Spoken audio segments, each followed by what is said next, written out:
Heather Hurt with Nerds Rule the World, the NRW, and I am surprisingly excited to speak to you about this film. And I know that's not a great way to start any review, but we will get to it in just a second. Everyone, I would like to, this is Dale, and this is Chip. That is Chip and Dale. Remember, Dale has the red nose. Rescue Rangers arrives on Disney Plus tomorrow, May 20th. And I want tonight, when I got this screener, I was like,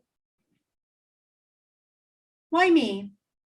Like in so many ways, I went up to my producer, our great producer, Kuya P, and I was like, no. Do I have to? Maybe he hates me. I think Kuya P hates me. But I was pleasantly surprised. He is too busy, but I've actually been pestering him all week about doing this review. So he's just too busy. So I'm going to do it by myself, and it's going to be a mess. But guess what? This movie's kind of a mess. So I feel pretty confident in that. So let's get down into it. Why did I start this review with surprising? This movie was very surprising. This film has an incredible cast. Yeah, green screen gets me all the time. Andy Samberg, John Mulaney, Kiki Lane, Will Arnett, Eric Bana, Keegan-Michael Key, Tim Robinson, J.K. Mother Meow Simmons, and of course, Seth Rogen. Sir, I'm speaking directly to you.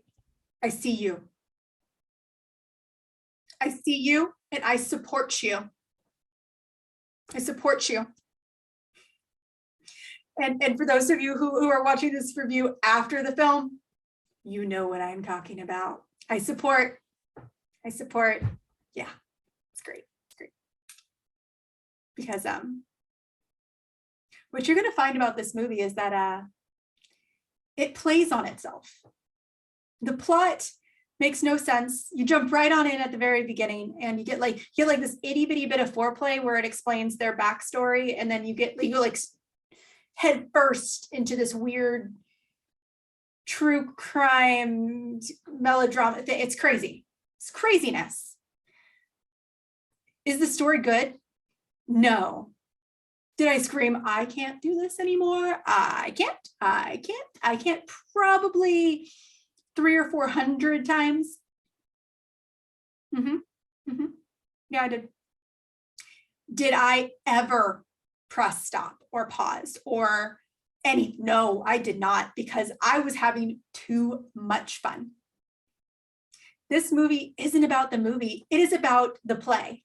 It is about the Easter eggs. It is about everything else other than the story, which in a way is also to its detriment, which I'll get to in a second. But this movie is literally joking about how it is a reboot. Most of us who saw this trailer originally, we thought of one of two things. One, we thought, oh my God, this is just, we already have Chipmunks. We have Alvin and the Chipmunks, and we got 3 of those films. Why do we need another this? And guys, the movie plays on that twice, not once, twice. They play on the fact that they are just another Alvin and the Chipmunks reboot. And it's, oh my God, it's so good.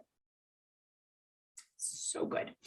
Or you got people like me who, I am a diehard Roger Rabbit fan, diehard Roger Rabbit fan.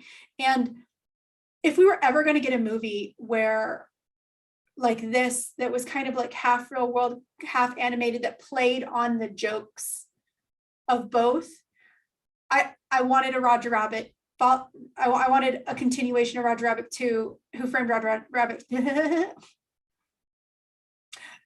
Who Framed Roger Rabbit 2? I totally know the movie.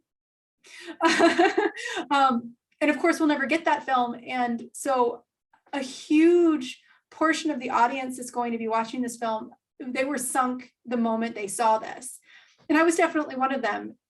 And I'm very happy that Roger Rabbit even tips his hat in the film to give it over. And it's a really cute movie. It's a really cute film. And it's basically a movie about reboots and how silly and goofy they are, and how Oh my God. There's just so many Easter eggs. Basically, if you're a 90s fan, you're going to love this film. I'm just going to say it. And once again, not the movie. You're going to love the film because you're going to be paying attention to everything else. No matter how old you are, you're going to see a bazillion different things. I'm just going to stop for a second. I'm not going to give any spoilers away. Well, big ones, nothing that will impact the movie, but I will say this. I am so happy that whomever at Warner Brothers gave the green light to like use some of the characters, because just putting it out there, if they ever came up, and I'm not a DCEU fan, if they ever came up with a Batman versus ET film, I would be the first one in line at the movie theater. Very first person. First person in line. Drop everything. I would go see that film. I would. I know you would too. Don't lie. Don't lie to yourself. But that's what this movie is. It's just goofy silliness throughout. There's some great 90s references, great show references. No, you do not need to have seen the show before you watch the movie. It does help though. It does help that you at least know who the characters are. You know what kind of the process of the film of the series before, because they kind of don't really talk about who the characters were of the show. They were just all there in the film. But it was just a lot of fun to like pick out. Oh, we know that. Oh, we know. Oh, we know that. Something that is very near and dear to my little 90s kid heart is that it plays. I'm not going to say it because it is a huge part of the plot, but the fact that it plays such a huge part of the plot. Oh my God. I actually went to like state competitions for this, and it is a ginormous part of the plot, and I love it so much. Guys, I've been waiting so long. And when I say I'm waiting so long, it's like 3 days, but I have been waiting so long to talk to you about this. I'm so excited for you all to see it. Is it a perfect film? Absolutely not. Do you definitely want to grab a extra large cheese or pepperoni pizza, whatever your preference, and the coldest soda you can? And for those of you who are legal and in states in which it is legal, because that's all I can say, you might want to grab an edible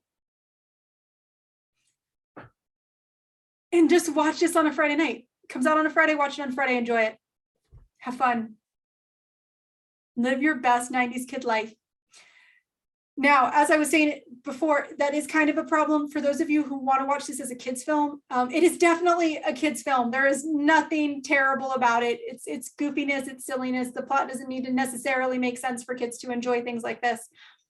But so much of the concept that is the film and all of the references might go over kids' heads, and that does play in detriment to this. It's supposed to be a kids movie, and honestly, I don't think it's for kids. I think it's for the parents.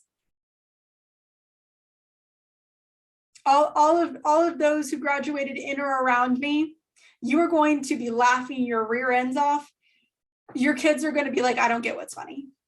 And I'm sorry to say that, but it's kind of true.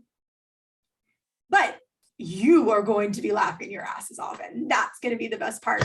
So with that being said, subscribe to us, because I want to hear what you think of the film when you are done watching it. Make sure you subscribe to Nerds Rule the World. I want to hear it. Tell me what you think. Let's start a conversation. Of course, this is Chip and Dale Rescue Rangers. It arrives on Disney Plus May 20th. Like and subscribe with us right here on the Tubes of You, and you can follow us. You can follow us at the NRW on Twitter, and I can totally speak English, guys. I'm so excited. That's why. You can follow us at the NRW on Twitter and at New Release Wednesday. Remember, on Wednesdays we're supposed to talk about new comics, so it's at New Release Wednesday on Instagram. You can follow me at Heather is a Nerd on Twitter, and the exact opposite at Nerd. Woohoo, I just said that wrong. At Nerd is a Heather on Twitter, and at Heather is a Nerd on Instagram and TikTok. Once again, guys, too excited. I'm too excited. If you would rather talk to me there, talk to me. Let's chat about this film, and cannot wait to see you afterwards.